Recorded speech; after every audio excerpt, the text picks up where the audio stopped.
যশোরের শার্শা উপজেলার ভারত সীমান্তবর্তী এক গ্রাম কনেদাহ। 2 যুগ আগে এখানে হত্যার শিকার হন উলাশী ইউনিয়ন পরিষদের সাবেক চেয়ারম্যান আয়নাল হকের ভাই আইয়ুব।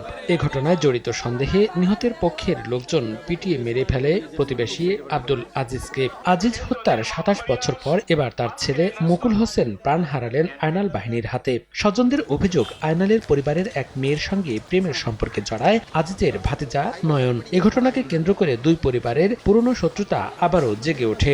প্রতিপক্ষের মেয়ের সঙ্গে প্রেমের সম্পর্কে জড়ানোয় সালিশ ডাকেন আয়নাল হকের ভাইপো ও উলাশী ইউনিয়ন পরিষদের সদস্য হাসান। ওই সালিশে নয়ন উপস্থিত না হলে পালিয়ে যেতে সহায়তা করার সন্দেহে গত বৃহস্পতিবার আজিজের ছোট ছেলে বকুলকে বাড়ি থেকে তুলে আনতে যায় আয়নাল বাহিনীর সদস্যরা।